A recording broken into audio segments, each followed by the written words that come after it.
41 days. That is how long Savannah has been waking up without her mother.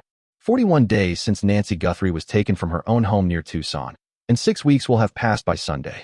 6 weeks of questions that law enforcement has not yet answered publicly. 6 weeks of a family in pain, a community on edge, and an investigation that the sheriff himself describes as active, ongoing, and getting closer. But closer to what? That is the question.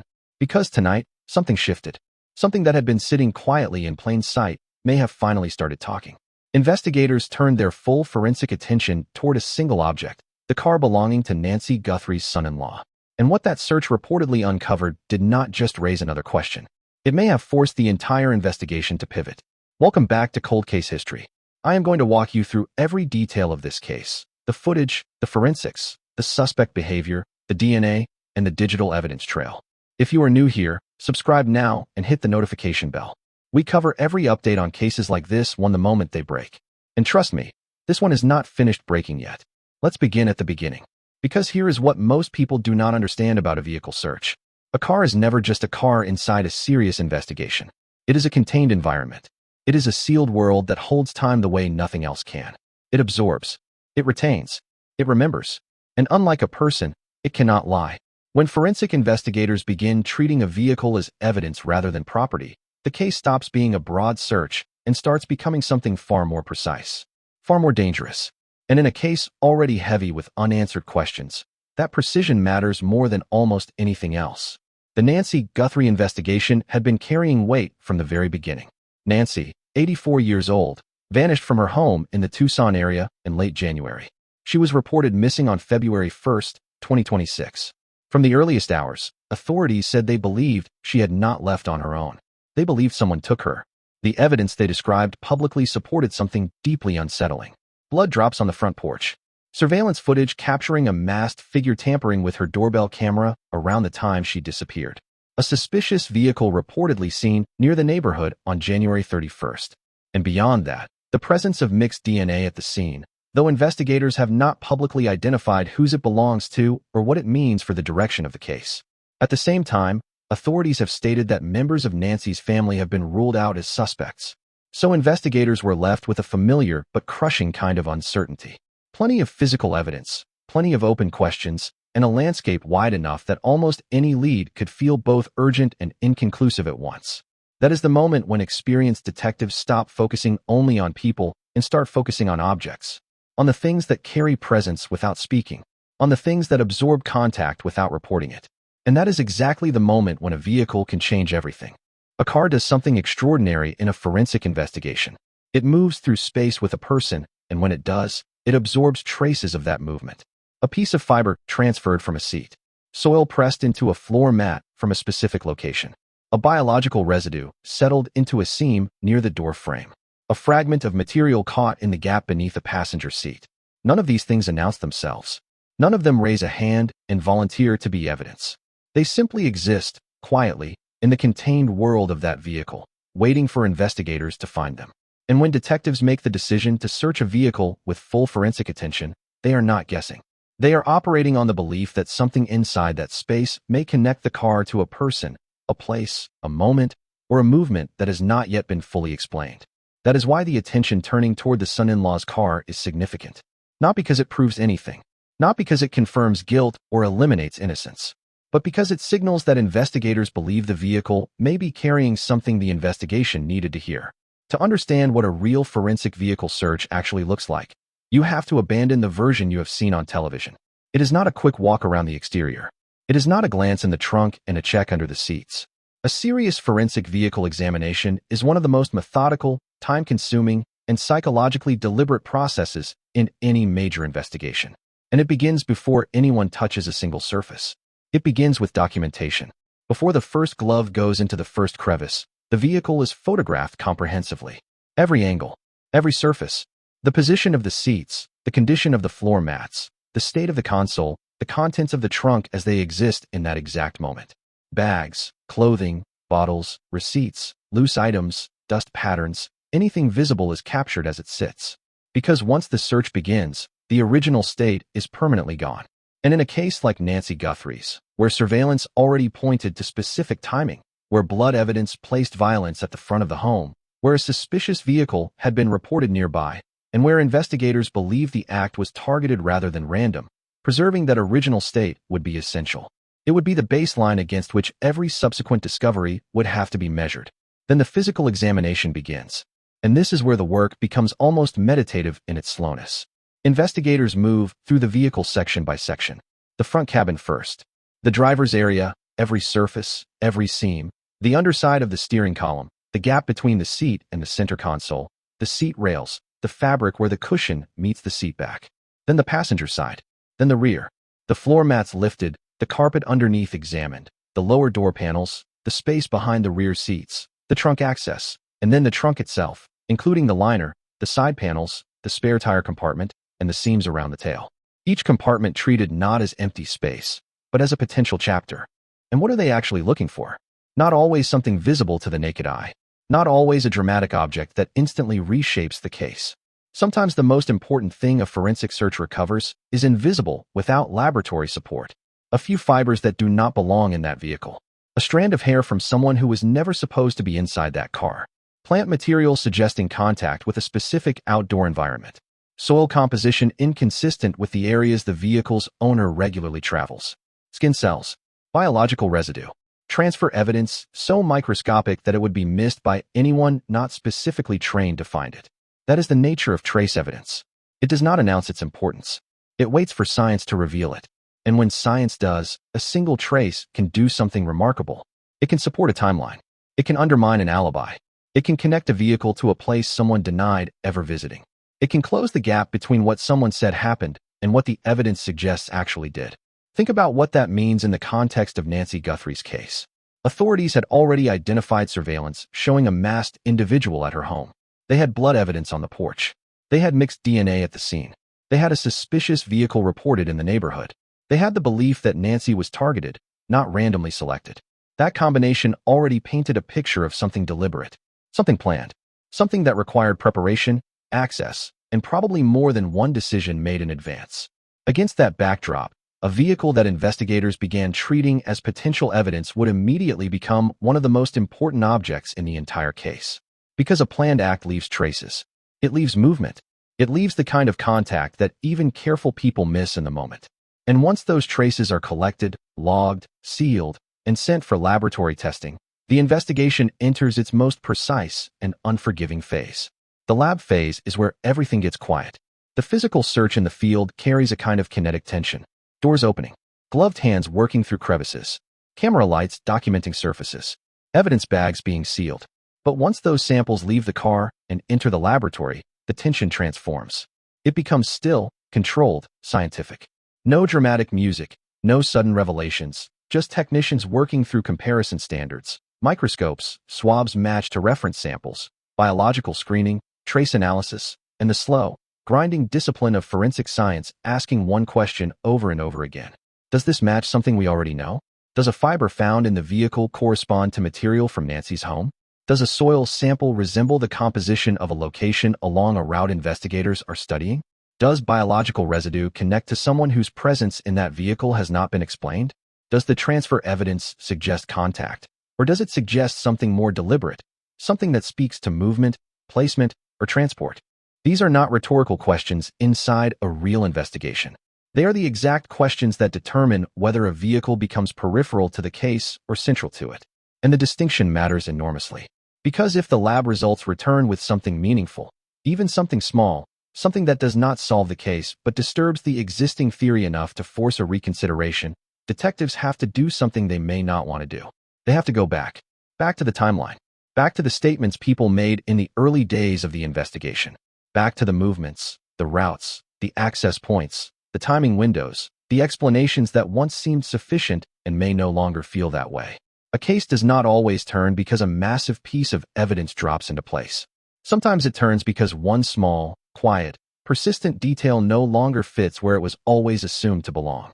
If you're still here, subscribe, because cases like this only work when people stay and tell us where you're watching from. I love seeing my global family represent. Drop your country or city in the comments. And once detectives begin rebuilding a timeline around new forensic information, everything that seemed settled comes back into play. Who had access to the vehicle? When was it driven? Where did it go in the hours and days immediately surrounding Nancy's disappearance? Who could place it at a specific location, and who could not? Do digital records support the route someone described, or do they tell a different story? Does surveillance from the broader area around Tucson show the vehicle in places it was never mentioned?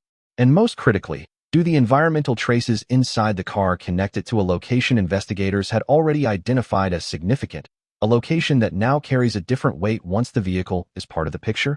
That is where a case changes shape, not with a headline, but with a mismatch. A quiet, evidence-based mismatch between what someone said and what the physical world preserved. A detail that once seemed to belong on the edges of the investigation suddenly refusing to stay there. Now it is important to be clear about what is publicly established and what remains unknown. Based on reporting available to this point, authorities have not publicly confirmed a specific forensic finding from the son-in-law's vehicle, and they have also stated that family members have been ruled out as suspects. The publicly confirmed evidence in Nancy Guthrie's disappearance remains anchored to the masked figure at the doorbell camera, the blood on the porch, the mixed DNA from the scene, and the reports of a suspicious vehicle in the area around the time she vanished.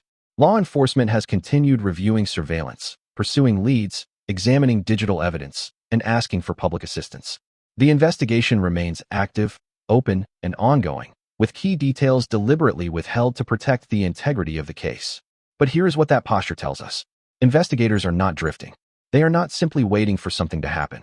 They are moving with controlled precision through a case they believe is solvable. They are not making arrests before the evidence is ready. They are not naming suspects before they can support that name. They are doing the slower, harder, less dramatic work of making sure that when the case does move into its next phase, the evidence underneath it can hold. And in a case where a vehicle search reportedly emerged as a major development, that patience is not weakness. That patience is discipline. It is the difference between making an arrest and making one that survives prosecution. And discipline becomes especially important when you remember what else was already sitting inside this case. The detail about the speeding car. A vehicle seen about 2.5 miles from Nancy Guthrie's home just minutes after investigators believe she was taken. Authorities were aware of this footage even though it fell outside their original camera request window. It did not come from the radius they had initially focused on. It came from further out. And that matters because it tells us one thing very clearly. The case was already bigger than the front porch. Already bigger than the immediate neighborhood. The movement after Nancy was taken extended outward into the surrounding roads, and investigators knew it. That piece of footage may not be directly connected. It may turn out to be completely coincidental, but it forced investigators to expand the map. And once you expand the map, you expand the timeline. And once the timeline extends, every vehicle that touched that expanded window of movement starts carrying a different kind of attention. Combine that with what detectives had already been tracking regarding vehicle presence in the neighborhood before the abduction. Investigators had specifically asked residents for Ring doorbell and surveillance footage from multiple dates, including a date approximately 20 days before Nancy disappeared. That is not routine. That is not the behavior of a team looking at an isolated event. That is the behavior of investigators who believe someone was watching, planning, returning, possibly learning the layout of the neighborhood, possibly identifying camera positions, quiet hours, entry and exit routes. If they are right about that, then the crime did not begin on February 1st. It began weeks earlier. And if a vehicle appears in that timeline on multiple occasions across multiple dates, it stops being a background detail. It starts becoming one of the primary threads of the entire investigation. That is how a pattern forms. Not from one dramatic moment, but from accumulation. The masked figure at the doorbell camera. The blood at the front door. The reported vehicle in the neighborhood weeks before the disappearance. The suspicious vehicle reported on January 31st. The speeding car miles away minutes after she was taken. The possible internet disruption that same night. The belief that Nancy was specifically targeted. The suspicion that the suspect may have had assistance. Each of those details, taken alone, is significant. But when investigators begin forcing them into contact with each other, when they start asking which one survived that contact, the picture that emerges becomes far harder to dismiss. And for anyone whose movements fall inside the surviving picture, the burden of explanation grows heavier with every detail that manages to hold up. Sheriff Chris Nanos has been careful with his public statements throughout this investigation. He has confirmed that investigators believe Nancy was targeted. He has said they believe they understand the motive, even without publicly disclosing it. He has said the suspect remains a danger and that the public should remain vigilant. He has also pushed back against specific pieces of speculation that the evidence did not support, including one claim suggesting the masked figure had been captured at Nancy's home on an earlier date. His response was direct. There was no evidence to support that. That kind of statement matters. It tells us the sheriff is not just managing public expectation. He is actively protecting the integrity of the case against the noise that surrounds it. And that discipline, the willingness to deny a dramatic claim the evidence does not support, is precisely the kind of discipline that keeps a case from collapsing under the weight of its own publicity. Because this case has already produced exactly that kind of collateral damage. At least one Arizona man, Dominic Evans, came forward publicly to describe how online speculation had completely upended his life despite the fact that law enforcement had never named him as a suspect. That is what happens when public pressure outpaces evidence. Real people get caught in the current. Real lives get damaged. And the actual path of the investigation can get distorted by theories that sound compelling online but fall apart the moment they meet a forensic comparison. That is why investigators in this case have been so careful. Not because they have nothing, because they want what they have to matter when it is finally ready to be used. And what they have appears to be substantial. By early March, authorities were publicly describing the investigation as one generating a large volume of leads and intelligence, reviewing many vehicles, examining significant amounts of surveillance, and working toward identification with a sense of momentum. Not finished, not solved, but moving, getting closer, in the sheriff's own words. And in real investigative language, closer means the wide landscape of the case has started narrowing. The 100 possibilities have been filtered down to a smaller set. The theories that could not survive evidence have collapsed. And what remains is smaller, quieter, and far more serious than what it replaced. That narrowing process is the most invisible part of any major investigation. The public sees the early chaos of a disappearance, the reward announcements, the search updates, the brief official statements, the surveillance stills. But inside the investigation, something different is happening simultaneously. Detectives are eliminating. They are stress testing every early assumption against everything that has been collected since. A lead that once seemed promising either survives contact with the forensic evidence or it does not. A theory that once seemed logical either lines up with the surveillance or it does not. A vehicle that once seemed peripheral either connects to the timeline or it does not. And one by one, the options narrow until what remains is no longer a field of possibilities. It is a path, a specific, evidence-grounded path that investigators are now doing everything they can to prove before they take it in front of a court.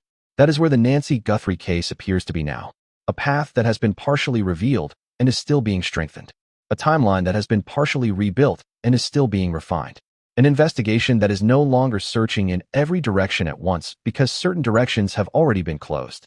And a truth that may not be fully public yet, but that may be closer to becoming visible than the open mystery of this case makes it appear from the outside. Nancy Guthrie is still missing. Her family is still waiting. The suspect identified by law enforcement as someone who remains a danger to the public is still unconfirmed by name. And yet the shape of this case has changed from the early days of chaos and uncertainty. It has grown more focused, more deliberate, more specific, and more quietly threatening to whoever sits inside the narrowing timeline. Because the investigation is no longer asking every question. It is returning to the same smaller set of questions again and again. Which movements do the cameras confirm? Which routes match the physical evidence? Which vehicle was where and when, and can that be proven? Which detail once dismissed as coincidence now lines up too precisely to ignore? Which explanation given early in this case no longer feels complete once everything else is placed beside it? The final piece of this story is still missing. The arrest has not been made. The public announcement has not come. Nancy has not been found. And those absences carry real weight. They are not just narrative gaps. They represent a family still living inside the worst kind of uncertainty and a community still waiting for something to make sense of what happened to one of its most vulnerable members. But the investigation is not frozen inside that absence. It is moving through it, testing, comparing, confirming, eliminating, and slowly closing the distance between an open mystery and a provable truth.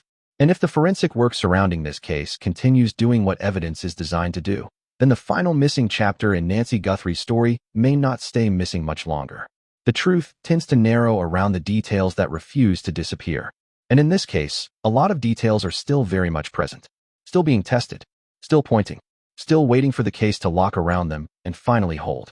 If you have been following the Nancy Guthrie case from the beginning, you already know how much darkness this family has had to carry. And if this is the first time you are encountering this story, now you understand why it matters. Comment below with the one detail you think investigators are holding most closely right now, because this community sees things others miss.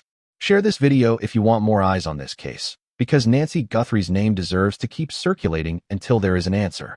Subscribe to Cold Case History and turn on notifications so that the moment something breaks in this investigation, you will be among the very first to know.